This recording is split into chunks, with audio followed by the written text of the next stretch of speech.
Hello friends. तो हम अपने विंडोज पीसी पे या लैपटॉप पे जो लाइनक्स सर्वर जिसे कहते हैं सॉफ्टवेयर, हम उसे पहले ही इंस्टॉल कर चुके हैं, जिसका नाम था आपका XAMPP, जो कि हमने यहाँ से डाउनलोड किया था। मैं बताया कि आपको लिंक मैं कहाँ से दिया है, आपने से वहाँ से डाउनलोड करके अपने सिस्टम में प्रॉपरली इंस्टॉल कर लिया होगा। तो आज हम बात करते हैं कि हम इसको अपने सिस्टम में जो वर्डप्रेस है उसे किस प्रकार से इंस्टॉल करेंगे लोकली, सो दैट कि हम उसे लोकली ही जो उनकी चीज़ें हैं, जो फंक्शंस हैं, जो उनके यूजर इंटरफेस हैं, उसके बारे में मैं आपसे लोकल सिस्टम पर ही बात करूंगा। तो आपके पास नेट हो ना हो उससे कोई फर्क नहीं पड़ेगा, बस आपके पास ये वीडियो होनी चाहिए। आप जो वीडियो देख पा रहे हैं, आपके पास ये वीडियो आप नेट पर देख पाएँ। बाकी अपने आप ही जो बाकी सब चीज़ जो है कि आपने सिस्टम पर जो जैम्प इंस्टॉल करने के बाद आपको नेट की कोई जरूरत नहीं पड़ेगी। तो हम इसको दोबारा रन करते हैं जैम्प को। जैसे कि मैंने बताया कि आप अपने सी, जो आपकी सी ड्राइव है, आपने उसे यहाँ पे इंस्टॉल किया हो, सी में इंस्टॉल किया है, डी में इंस्टॉल किया हो, या आपकी अपनी चॉइस है। और वहां जाने के बाद जैसे कि मैंने सी में किया था और XAMPP फोल्डर में किया था, यहाँ आने के बाद मैं इस पे जो जैम्प कंट्रोल है इसे मैं करूंगा, राइट क्लिक करूंगा और रन एज एडमिनिस्ट्रेटर जो बटन है इस पर क्लिक कर दूंगा और ये मुझसे एक्सेस कंट्रोल मांगेगा, मैं यस कर दूंगा। इसके बाद जो है मेरा सॉफ्टवेयर जो है ये स्टार्ट हो जाएगा। और इस पर आने के बाद मैं अपाचे स्टार्ट करूंगा और जब ये रनिंग हो जाएगा तो यहाँ अपने आप ग्रीन बन जाता है। इसके बाद मैं MySQL को भी स्टार्ट कर दूंगा। दोनों चीजें आप यहाँ देख पा रहे हैं कि यहाँ दिखा रहा है दोनों स्टेटस रनिंग है और दोनों स्टेटस यहाँ पे ग्रीन हो चुका है। अब इसके बाद क्या दोस्तों, मैं इसको कैसे एक्सेस करते हैं यह भी मैंने आपको बताया था। आप इसको एक्सेस करने के लिए अपने ब्राउज़र जो खोल लीजिए और वहाँ टाइप करेंगे लोकल होस्ट। तो लोकल होस्ट खोलेंगे तो अपने आप ही डैशबोर्ड खुल जाता है अपाचे का। तो हमें इसको नहीं खोलना, हमें खोलना है माई PHP जो एडमिन है, आपने उसे खोलना है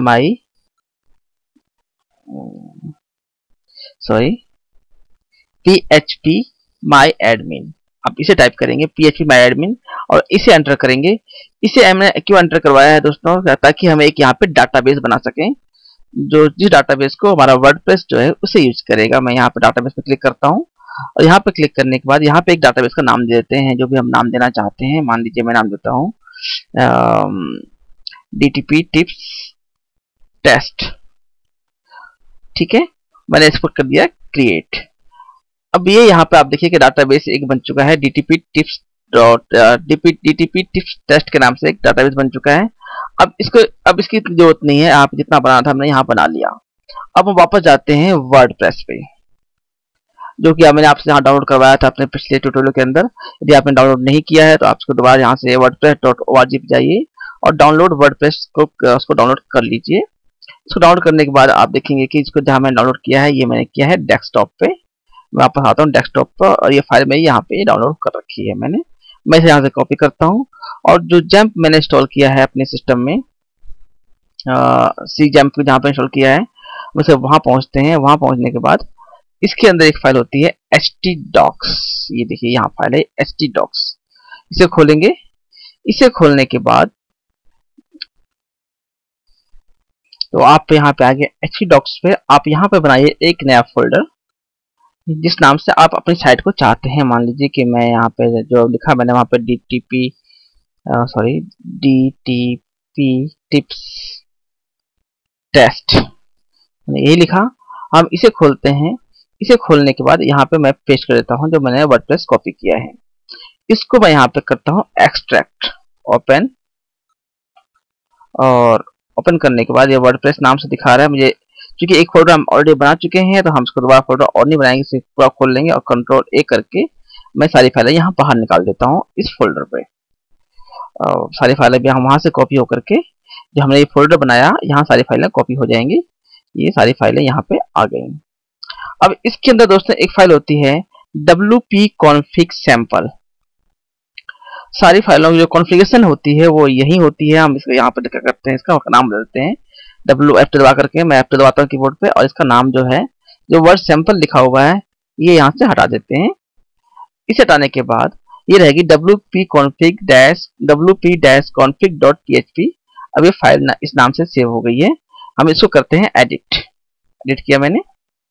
एडिट करने के बाद हमें यहाँ फाइल ढूंढनी है कि डाटाबेस और जो यूजर है वह क्या नाम है। डाटाबेस नाम क्या है दोस्तों, जो हमने अभी दिया यहाँ पे, हमने क्या दिया था डाटाबेस नाम, जो हमने यहाँ बनाया, आपको याद होगा, आप भूले नहीं होंगे, तो हम यहाँ बनाया DTP टिप्स टेस्ट, हमने ये बनाया, तो वही डाटाबेस नाम हमें यहाँ देना है, तो DTP टिप्स टेस्ट। तो दोस्तों ध्यान रखिए कि हम सारा काम लोकली कर रहे हैं, हम जब मेन सर्वर पर पहुंचेंगे वहां थोड़े से स्टेप बदल जाते हैं, वो भी मैं आपको आगे जब ट्यूटोरियल्स होंगे बताऊंगा कि जब आप इसको ऑनलाइन काम कर रहे होंगे सारे सेटअप, तो आप ऑनलाइन इसे किस प्रकार से करेंगे ये भी मैं आपको बताऊंगा। लेकिन अभी जो कि हम इसको लोकली कर रहे हैं, तो आप इसकी जो लोकली कॉन्फ़िगरेशन है वह देखिए कि वह किस प्रकार से की जाती है। अब हमने यहाँ पे डाल दिया डिफाइन जो डाटाबेस नाम है, DB नेम मतलब डाटाबेस नाम, और DB यूजर मतलब यूजर नेम। यूजर नेम दोस्तों चूंकि हम लोकली काम कर रहे हैं तो हम इसको रखेंगे रूट, और पासवर्ड यहाँ पे रखेंगे ब्लैंक, यानी हमने कोई पासवर्ड सेट नहीं किया और यहाँ पे जो यूजर नाम को सेट नहीं किया। लेकिन जब हम ऑनलाइन काम करते हैं तो सारे जो फील्ड्स हैं सारे भरे जाते हैं और ये तभी काम कर पाता है। हम इसको करते हैं बंद। ओके, यहाँ से बंद कर देंगे, फाइल से करते हैं सेव। दोस्तों मैंने इसको खोला है तो ये अपने आप में नोटपैड में खुली है। आप यहाँ अगर वैसे नोटपैड में ना खुल रही हो तो आप इसको ओपन विद कर सकते हैं। ओपन करने के बाद यहाँ पे नोटपैड है, आप यहाँ नोटपैड पे यूज कर सकते हैं उसे फाइल खोलने के लिए। तो दोस्तों अब ये आपके क्या की जो कॉन्फ़िगरेशन है, आपने वह कॉन्फ़िगरेशन पूरी कर दी है। अब हम आगे बढ़ते हैं, इसको करते हैं इंस्टॉल। इसको इंस्टॉल करने के लिए क्या करना दोस्तों, हम आगे बढ़ते हैं, देखिए बताता हूँ आपने क्या क्या करना है इसमें इसको इंस्टॉल करने के लिए। तो दोस्तों हम इसका नाम मतलब जो सेटिंग सब कर चुके हैं। अब हम वापस जाते हैं अपने ब्राउज़र पे, जो हमारा ब्राउज़र था, और यहाँ क्या लिखते हैं लोकल होस्ट। इसके बाद जो दोस्तों आपने फोल्डर नाम दिया है, नाम क्या दिया है DTP टिप्स टेस्ट। ठीक है, अब मैंने यहाँ दिया, अब मैं यहाँ पे एंटर प्रेस करता हूँ, एंटर। ठीक है दोस्तों, अब ये देखिए ये आपका जो कनेक्टिविटी है ये आपके सर्वर से ये कनेक्ट हो रहा है। ये देखिए ये आ गया वर्डप्रेस का मेन लोगो आ गया, और ये आपकी लैंग्वेज, आप इसे किस लैंग्वेज में इंस्टॉल करना चाहते हैं, यहाँ पे जो लगभग सभी लैंग्वेजेस हैं वो आपको यहाँ पे ऑलमोस्ट दी हुई है। आई थिंक आपको ज्यादा लैंग्वेज आपको इसी मतलब यूज नहीं कर सकते, बट हमें तो हिंदी और इंग्लिश चाहिए होती है, तो हम इसे जो इंग्लिश है यूनाइटेड स्टेट कर सकते हैं, ऐसा करते हैं और ऐसा करते हैं कंटिन्यू। अब कंटिन्यू करने के बाद आप यहाँ देखिए, मैं इसे कंटिन्यू करूंगा। अब ये कहेगा इंफॉर्मेशन नीडेड, यानी साइट का टाइटल क्या होगा। साइट टाइटल वो होता है दोस्तों, जैसे कि मैं यहाँ पे DTP टिप्स खोल रहा हूँ, मेरी साइट है, आप यहाँ पे देख खोलेंगे DTPtips.com खोलूं, या मैं यहाँ पे वही खोलता हूँ vector.com भी खोलूं, तो भी दो कोई फर्क नहीं पड़ता। दोनों में जो मैं खोल रहा हूँ, यहाँ खोलने के साथ जो टाइटल यहाँ पे आएगा, जो आपको यहाँ दिखाता है, थोड़ी साइट स्लो हो रही है, आई थिंक इंटरनेट स्लो हो रहा है, तो आप यहाँ देखेंगे साइट खुल रही है, थोड़ा सा टाइम लग रहा है दोस्तों।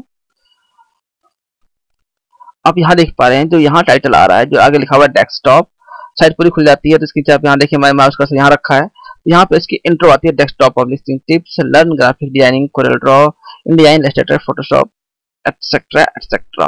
तो ये जो है ये आपका टाइटल है। तो आपने जो टाइटल वहां उसका शो करना है, आपने उस टाइटल को यहाँ पे लिखना है कि आपकी साइट का टाइटल क्या होना है। मैंने लिखा desktop publishing tips test mode.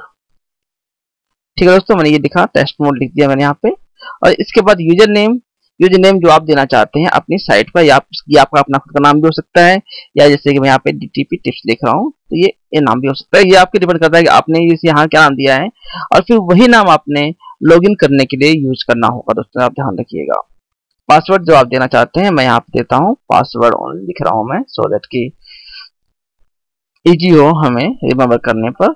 Confirm, ये बच्चों के पासवर्ड बहुत इजी है, वेरी वीक पासवर्ड है, बहुत कॉमन है, इसलिए मुझसे कह रहा है कंफर्म करें कि आपने जो पासवर्ड रखा है वही पासवर्ड रखना चाहते हैं। ये कंफर्म करवा रहा है, कोई बात नहीं, ओके मैं से कंफर्म करता हूँ यस। और जो आपकी मेल आईडी है आप जो देना चाहते हैं यहाँ पर, आप यहाँ मेल आईडी दे सकते हैं, और इसके बाद कर दीजिए इंस्टॉल वर्डप्रेस। ठीक है दोस्तों, ये मैं करता हूँ नेवर रिमेम्बर।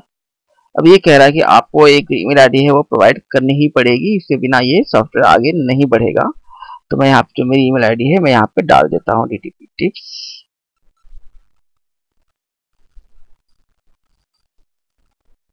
ओके, अब मैं करता हूँ यहाँ पे इंस्टॉल।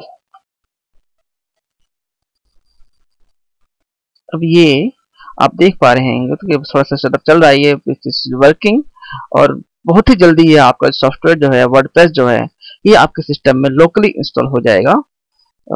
बस थोड़ा सा इंतजार करना होगा। ये देखिए ये हो गया इंस्टॉल। जैसे ये इंस्टॉल होगा इसके बाद यहाँ पे एक आपका WP एडमिन जो आपकी मेन एरिया होता है, आपको जो डैशबोर्ड है, जो आपके जो जहाँ से आप अपनी साइट को कंट्रोल कर सकते हैं, यह मेन्यू खुल जाता है। यहाँ पे वही जो पासवर्ड मैंने डाला PASSWORD वो डालता हूँ और करता हूँ लॉगिन। ये लॉगिन करने के साथ ही अब ये जो खुलने वाला है ये है डेस्कटॉप का जो डैशबोर्ड है, वह एरिया तुरंत खुल जाएगा। आप ये देखिए, तो ये एरिया है, यहाँ से आपकी पूरी साइट कंट्रोल होती है। यहाँ से आप पूरी साइट को कंट्रोल कर सकते हैं कि यहाँ से आप क्या आर्टिकल लिख रहे हैं, इसमें कौन से प्लगइन्स हैं, क्या थीम्स हैं, क्या मेनूज आएंगे और साइट आपके कैसी दिखेगी। मतलब सब कुछ सारे कंट्रोल्स आपके इसी एरिया के अंदर होते हैं। यह साइट आपकी आपने इंस्टॉल कर लिया है वर्डप्रेस अपने लोकल सिस्टम पे। आपको साइट कैसे दिख रही है, यहाँ पे आप विजिट साइट करेंगे, कंट्रोल दबा के मैं यूज कर रहा हूँ, क्लिक करूंगा तो एक नई विंडो खुल जाएगी। यह आपकी साइट इस तरीके से आप जो ऑनलाइन चेक करेंगे तो ये साइट आपकी इस तरीके से दिखाई देगी, क्योंकि ये भी लोकल है। क्योंकि दोस्तों बता रहा मैंने कि आप मैं नेट से कनेक्टेड नहीं कर रखा है साइट को, बिल्कुल साइट लोकल होस्ट खुली हुई है। यहाँ से सारी जो साइटें हैं, सारी साइट कैसे दिखेगी, शुरुआती स्टार्टिंग कैसे दिखती है, ये सब कुछ आपकी साइट इस तरीके से ऑनलाइन डिस्प्ले होती है। इस वक्त चूंकि इसमें अभी आपने ना कोई पोस्ट है, ना कोई कॉन्फ़िगरेशन है, ना कोई मेनू है, हमने कुछ भी यूज नहीं किया है। बाय पिक्चर जो डिफॉल्ट थीम लगी हुई थी वो डिफॉल्ट थीम लग गई इसके अंदर, जो नाम मैंने वहां दिया वो आ गया, और इसके नीचे अभी डिस्क्रिप्शन ऐड नहीं करी है। ये सब चीजें आप कैसे ऐड कर सकते हैं, यहाँ पे आपका देख पा रहे हैं ये साइड बार मेनू है, या इसका आप कैसे मैनेज कर सकते हैं, कैसी सेटिंग किस प्रकार से होती है।